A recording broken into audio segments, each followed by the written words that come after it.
7, 8 minutos, sigue con nosotros el diputado Jorge Millán, diputado de la Asamblea Nacional, además integra el Frente Amplio Venezuela Libre. Diputado, le quiero insistir con la pregunta. El llamado del Frente Amplio es a la no participación por la ausencia de condiciones para poder elegir, porque no se trata solamente de votar, sino también es necesario elegir según el planteamiento que hacen desde el Frente Amplio. Pero más allá de una protesta, ¿qué se va a lograr, qué se va a hacer para lograr estas condiciones? Porque las condiciones electorales siempre se han solicitado siempre, sin embargo hay triunfos para la oposición, como por ejemplo el triunfo de la Asamblea Nacional.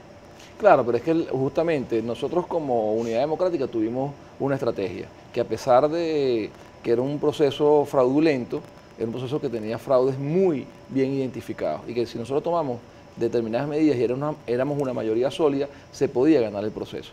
Cuando el gobierno se dio cuenta de que se le podía ganar las elecciones, el gobierno mutó a un proceso donde tiene absolutamente controlado la elección y ya no es un proceso fraudulento, sino que es una simulación electoral. Y eso es lo que estamos viviendo hoy lamentablemente. Ahora, ¿qué decimos nosotros? A Maduro no hay que legitimarlo.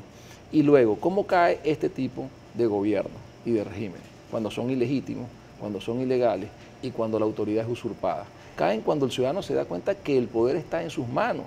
Eso no ha pasado solo en Venezuela. Cuando los ciudadanos nos demos cuenta de que nosotros podemos, si nos quitamos el miedo, romper con las cadenas que nos oprimen, ahí es donde va a caer este gobierno. Cuando el soldado que está sufriendo, porque sufre igual o más que cualquier ciudadano, porque ve al general gordo, henchido, viviendo bien, a lo mejor le llegan bolsas de dinero de la corrupción y él está pasando hambre, diga, yo no voy a levantar el fusil contra el pueblo venezolano, yo me voy a poner a su lado. Cuando el que trabaja en las oficinas públicas deje de tener miedo que lo voten, porque además el salario es miserable, y diga, ¿tú sabes qué? Yo no voy a trabajar si no me dan condiciones de trabajo. Cuando el pueblo, como lo hizo ayer, diga, a mí no me importa que esté Miraflores ni nada, y yo voy a protestar porque yo tengo derecho a tener agua, y eso se generalice, y el pueblo en general se dé cuenta que al desobedecer al gobierno y al rebelarse, el gobierno no puede seguir allí, este gobierno va a dejar de existir. Y eso es parte de la lucha. Va a tener el acompañamiento del liderazgo, porque ayer, por ejemplo, fue una protesta ciertamente espontánea frente a Miraflores, la gente estaba sola. Bueno, yo te digo algo, yo pasé por allá, pero ya eran como las 10 de la noche, tenía varias cosas y ya estaba terminando.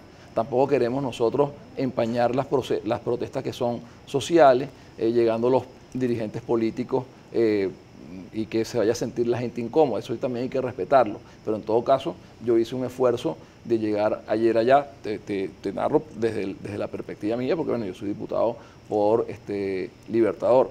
Ahora bien, claro que la va a tener. Nosotros estamos convocando porque lo que queremos es que se unan ese reclamo de los venezolanos. ¿Por qué? Porque yo reclamo hoy porque no tengo CLAP. ¿Ok? Y entonces te quitan el CLAP a ti para dármelo a mí, porque tú no has reclamado. ¿No? Entonces tú te quedas sin CLAP, te molesta y yo me apaciguo. Creo que debemos generar ya un proceso donde digamos todos los que estamos cansados de que esto es inviable, porque además el problema no es el cansancio de tener CLAP o no, el problema es que yo pueda tener ingresos suficientes para comer cuando quiera y lo que quiera, como ocurre en cualquier parte del mundo. Yo estuve ahorita en Colombia, nos reunimos con el Parlamento colombiano. Tuve la oportunidad, bueno, de ver cómo avanza Colombia. Estuve con Rodrigo Lara Restrepo, es el presidente de la Cámara de Representantes de Colombia. Estuve con Miguel Uribe. Uno es hijo de Lara Bonilla, asesinado por Pablo Escobar Gaviria, ministro de Justicia. El otro es hijo de Diana Turbay, asesinado después de haber sido secuestrada, hija del expresidente Turbay, también por Pablo Escobar Gaviria. Y tú los ves ahora en una Colombia que resurge. La gente tiene que trabajar, pero vive bien, el país florece y los tienes a ellos que fueron víctimas de momentos muy oscuros del país, trabajando con entusiasmo y con ganas para que Colombia avance. Y ahí acordamos, nos propusieron ellos, una cumbre de parlamentos que va a ser en Cúcuta en la primera semana de junio. Entonces, ellos vieron momentos oscuros, pero vienen saliendo de eso. Nosotros estamos hoy en unos momentos muy oscuros, pero tenemos que tener la esperanza de que podemos salir de eso. Pero sí tenemos que tener una convicción. El problema de nosotros no lo va a resolver nadie. El problema de nosotros lo vamos a resolver cuando cada uno de los venezolanos entendamos que tenemos que poner un aporte. Si nosotros entendemos el proceso de hoy, que es la invitación del Frente Amplio, protesta por lo que te duele, 2 horas, pacíficamente. Entendemos ese proceso y lo convertimos en una política de los venezolanos, conjunta, de desobediencia, de rebelión pacífica a un gobierno que nos oprime, que se roba nuestro dinero, que se roba nuestro futuro, que se roba a nuestros seres queridos porque los obliga a irse del país. Este gobierno no se va a poder sostener. Más allá de ese llamado a la protesta, que además tenemos un episodio reciente que fueron las protestas del año pasado que dejaron pues cifras lamentables que no hay que olvidar, pero ¿tiene el Frente Amplio o los dirigentes políticos que lo están integrando la madurez suficiente y el músculo como para lograr una propuesta y una hoja de ruta clara para que la gente pueda tener un poco más de tranquilidad? Porque recogemos en redes sociales y la gente lo dice, más allá de protestar con una bandera y un pito, ¿qué va a pasar? Porque el 21 de mayo, ciertamente, según su opinión, se va a legitimar, a reelegir el presidente Maduro, que no va a ser reconocido. Pero los problemas de la gente van a estar ahí. Pero es que hay que recordarse algo, Maduro no está ahí por votaciones o no, Maduro está ahí por un acto de fuerza. Y hasta que tú no logres romper eso, o sea, él puede hacer, mañana cambia las elecciones del 20 y las pone mañana. Y no es porque haya las elecciones, o las pasa para pasado mañana, o no hace elecciones y va a seguir ahí mientras tenga el acto de fuerza. Es lo que yo te digo, o sea, imagínate tú que llegan unos ampones aquí con armados y se apoderan de Globovisión. El canal va a transmitir lo que digan los ampones, etcétera, más allá de cualquier cosa, porque está sostenido por la fuerza. Entonces, eso es lo que hay que romper. Primero, bueno, esas fuerzas que lo sostienen están de acuerdo con mantener el gobierno ahí. El pueblo venezolano que acata al final del día sus decisiones está dispuesto a acatarlas, porque individualmente es muy difícil oponerse, pero si todos comprendemos que un día cualquiera, decidimos no hacerle caso, ese día se cayó el gobierno. Y bueno, eso es una hoja de ruta. Es difícil porque es abstracta. O sea, el proceso electoral es muy bello, por eso nosotros creemos en eso. Porque, como decía Popper, la democracia es el proceso donde hay cambio de poder pacífico. No tiene costo. Tú llegas, votas, te vas para tu casa y si querías que se quedara, se quedó. Y si querías que se fuera, se fuera. Estos señores secuestraron esa opción. Entonces tenemos que ir a luchas más abstractas, más complejas, que no tienen un día, no tienen una hora, es un proceso. Y eso es lo que tenemos que internalizar los venezolanos. Esto es un proceso. Hay gente que se queja de que no hubo resultados durante los 4 meses y yo estoy en desacuerdo en esa posición. Mira, el mundo hoy ve como un cruel gobierno al gobierno de Nicolás Maduro porque vio cómo actuaba contra un pueblo que quería cambio, asesinó a más de 100 personas, lo reprimió brutalmente, mandaba a agredir a la gente, mandaba que robaran a los ciudadanos, no fue capaz de respetar el derecho de las personas a protestar. Y eso cambió la geopolítica con respecto a Venezuela. Eso es un logro. No se logró que se abriera un espacio democrático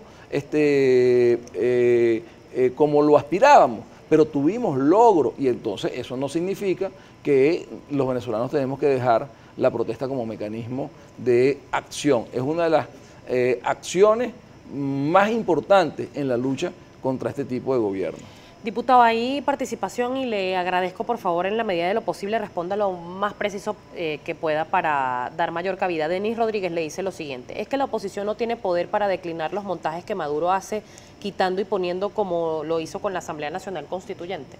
Bueno, obviamente, nosotros tenemos el poder de la verdad, el poder de la moral, tenemos el poder de las leyes, pero ellos tienen el poder del fuego. Ellos tienen secuestrado a Venezuela con las armas y obviamente que esa lucha es desigual y hasta que los venezolanos no entendamos que juntos es que podemos derrotar eso, no hay ese poder. Luis Naranjo 75 le pregunta lo siguiente: ¿el CNE sí sirvió para regir las elecciones donde usted fue electo y ahora no? Su planteamiento es un golpe de Estado, muy democrático, le dice. ¿Qué le responde? No, mira, ya yo lo he dicho, la estrategia de nosotros era, este es un proceso electoral, o estos eran procesos electorales, donde había unos determinados fraudes. Esos fraudes, si nosotros éramos mayoría, se podían controlar y se podía ganar.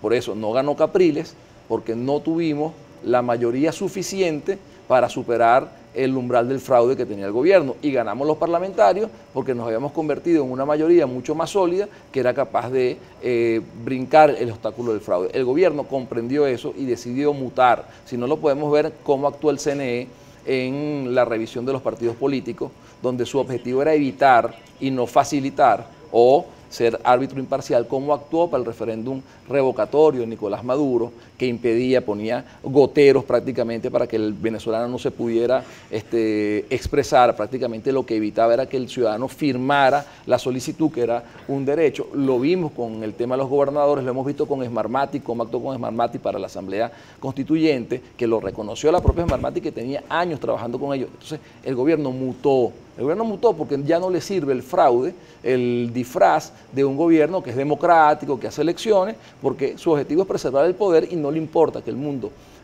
tenga claro quiénes son ellos, si eso vale, mantenerse en el poder. Y yo no estoy planteando golpes de Estado, yo estoy muy claro en lo que he dicho. Yo he dicho que en la medida que los ciudadanos decidamos desobedecer a un régimen que no goza de la legitimidad, que no está puesto por nosotros, el gobierno tiene que irse.